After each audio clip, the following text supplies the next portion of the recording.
जो बात कर रहे हैं वो तो नज़र आ रहा है कि वो इलेक्शंस की तरफ ही जाएंगे। प्रोसीडिंग्स हुई हैं, मेरा ख्याल है इससे सारे अफ्रीकन ही मुतमईन होंगे। 1989 सुप्रीम कोर्ट ने यही कहा था कि जब आप इलेक्शन मोड में आ जाएं तो नेशनल इंटरेस्ट यही कहता है कि आप फिर इलेक्शन होने दें। ये साल मुश्किल तुम गुजर जाओगे मगर तुम्हें लोग अच्छा नहीं कहेंगे।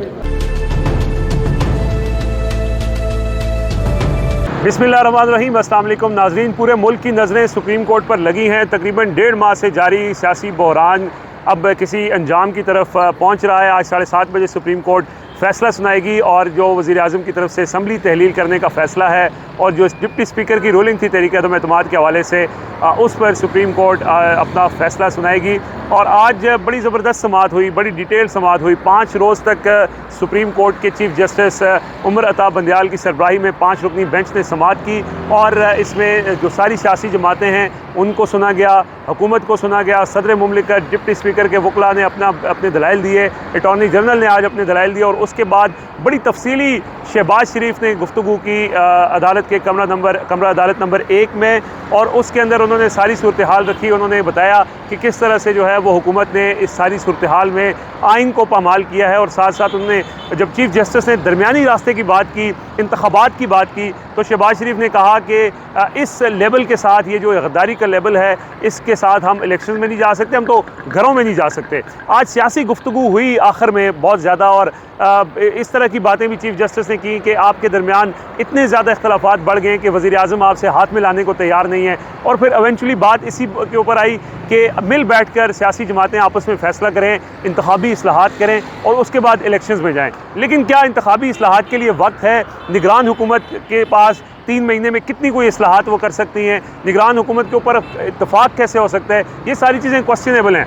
ताहम ये जो एक्सपेक्ट किया जा रहा था कि शायद सुप्रीम कोर्ट कोई बहुत बड़ा फैसला कर देगी, अगर तो देखें आइन के आर्टिकल 95 की खिलाफ वर्जी तो हुई है, और अगर सुप्रीम कोर्ट ने बड़ा फैसला करना होता तो इतवार को ही इस फैसले को कलअदम करार दे सकती थी। लेकिन 5 रोज़ तक सुना गया और उसके बाद फिर अब सब सेंस की यही लग रही है कि कुछ दरमियानी हल निकालने की कोशिश की जा रही है। क्या फ़ैसला होगा? अदालत के अंदर जो लोग मौजूद थे उनसे आपकी बात करवाएंगे, सियासी जमातों के रहनुमा हैं उनसे भी आपकी बात करवाएंगे। तो चलते हैं सुप्रीम कोर्ट के अंदर और समाअत के बाद के अहवाल आपसे शेयर करते हैं।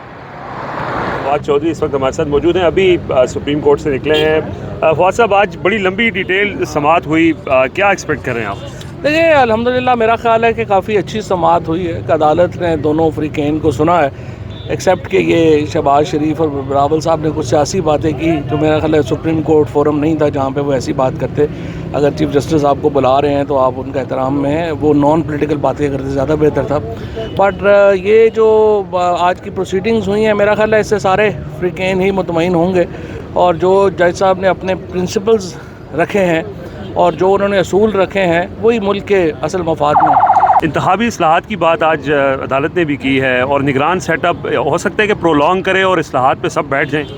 नहीं, हमारे आइन में 3 महीने के अंदर इलेक्शंस हैं, आप उससे आगे नहीं जा सकते। आएंगे उमर में सीनियर साफ़ी मोहम्मद मालिक साहब हमारे साथ मौजूद हैं। सर, समाअत आपने डिटेल से देखी, क्या किस तरह का कोई मिक्स फैसला एक्सपेक्ट करें आप भी? नहीं जी, अभी तो फैसला जो सीजे साहब के रिमार्क्स हैं वो तो बड़े क्लियर हैं।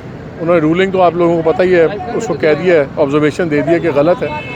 लेकिन वो जो बात कर रहे हैं वो तो नज़र आ रहा है कि वो इलेक्शंस की तरफ ही जाएंगे, और वो दोनों के दरमियान में एक मुसालती फार्मूला जिसको कहते हैं डॉक्ट्रिन ऑफ नेसेसिटी लगता है वापस आ रही है, which for me is bad.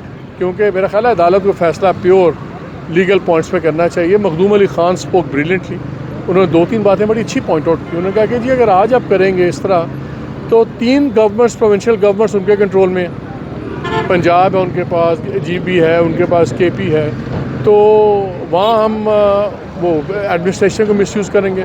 Laws में जो चेंजेस हुई हैं वो रिफॉर्म नहीं होगा। हमारा फटा ही 2018 से लॉ रिफॉर्म्स है, बाद में अमेंडमेंट्स हुई, उनका क्या होगा? सो अभी एंड में उठते हुए चीफ जस्टिस साहब ने कहा कि अच्छा आपने लोगों की कोई रिकमेंडेशंस थी तो वो भी यानी कि इंडिकेट किया कि वो भी आप ले आएँ 7:30 बजे।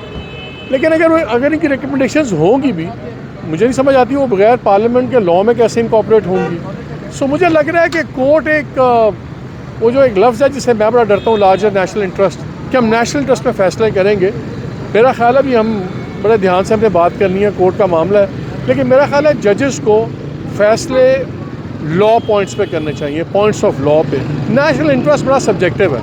हमने यहाँ मार्शल लॉ लगते देखे हैं नेशनल इंटरेस्ट के नाम पे, हमने ब्यूरोक्रेसी को नेशनल इंटरेस्ट के नाम पे मीडिया को दबाते देखा है। अगर जुडिशरी ने भी नेशनल इंटरेस्ट में फ़ैसला करना है तो फिर हमें बताएं कि अदालती इंटरेस्ट में कौन फ़ैसले करेगा। पॉइंट्स ऑफ लॉ पे अगर अदालतों ने फ़ैसले भी लार्जर नेशनल इंटरेस्ट में करने हैं तो फिर आइन की तशरीह कौन करेगा? फिर आप और मैं कर लेते हैं, फिर हम भी उतने ही सियाने हैं जितना कि और है। सो आई थिंक ये डिसीजन जौन सा है ये कॉम्प्रोमाइज़ डिसीजन होगा जो लग रहा है, और अगर ये हुआ तो ये शायद फॉर द मोमेंट एक इंटरेस्ट में हो जाए गवर्नमेंट के कुछ लोगों के, अपोजिशन के, लेकिन I think in the interest of law and constitution it will be a bad decision. सदर मुमलिकत के वकील और सेनेटर बैरिस्टर अली ज़फ़र साहब हमारे साथ मौजूद हैं। सर, समाअत मुकम्मल हो चुकी है, बड़े ज़बरदस्त कल आपने रिमार्क्स दिए, क्या एक्सपेक्ट कर रहे हैं आप, ये डिसीजन किस तरफ जाएगा? सर, अल्टीमेटली तो इस्तदा यही की थी अदालत से कि चूँकि हम इलेक्शंस की तरफ जा रहे हैं और अवाम ने फ़ैसला करना है, तो बेस्ट ये है कि जो अपील अवाम को की गई है उसको ही आगे बढ़ाया जाए और अदालत को मंजूर कर ले। बेशक जो भी फ़ैसला स्पीकर या डिप्टी स्पीकर का था, अब चूँकि इलेक्शंस का मोड है तो इसमें इंटरफेयर ना करे।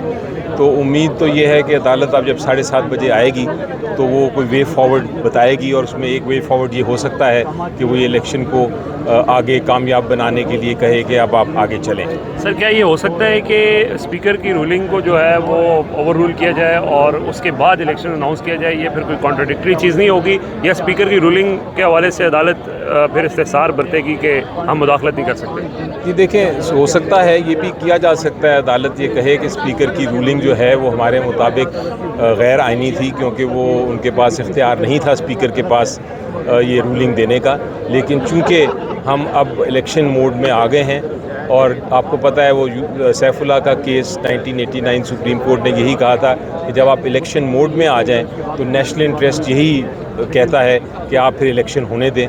तो अदालत एक कॉन्सेप्ट है रिस्ट्रेंट का कि अदालत बेशक समझती हो कि हमें इसको रिस्टोर कर देना चाहिए, लेकिन चूँकि इलेक्शन हो रहा है, नेशनल इंटरेस्ट में है कि इलेक्शन हो और ये कंट्रोवर्सी ना पैदा हो, आगे बढ़े ना, तो उस नेशनल इंटरेस्ट को देखते हुए अदालत ये कह सकती है कि आप अब ठीक है, जो भी हुआ पास्ट में, अब फ्यूचर में देखें और इलेक्शन में जाएं। सर, फिर अपोजिशन ये एतराज़ नहीं करेगी कि अगर स्पीकर की रूलिंग को आप गैर आइनी कहते हैं, ये समझते हैं, तो उसके बाद तो फिर आइनी कोई भी असम्बली तहलील करने का फ़ैसला किस तरह फिर ठीक हो सकता है? देखें, वो जैसा मैंने कहा कि अगर ये फ़ैसला होता है कि जो रेजोल्यूशन है या जो रेजोल्यूशन को वापस लाना चाहिए और उसको दोबारा से वोटिंग होनी चाहिए उस पर, अगर ये फ़ैसला आता है, ये पॉसिबल है, फ़ैसला आ सकता है, लेकिन अगर ये फ़ैसला आता है तो अदालत ने ये देखना है कि ये फ़ैसला बेहतर है, नेशनल इंटरेस्ट में है, या ये फ़ैसला है कि इलेक्शन करें वो नेशनल इंटरेस्ट में ज़्यादा बेहतर है। तो मेरा ख्याल है इशू अब नेशनल इंटरेस्ट का आ गया है कि अदालत क्या समझती है नेशनल इंटरेस्ट किस में है। जी,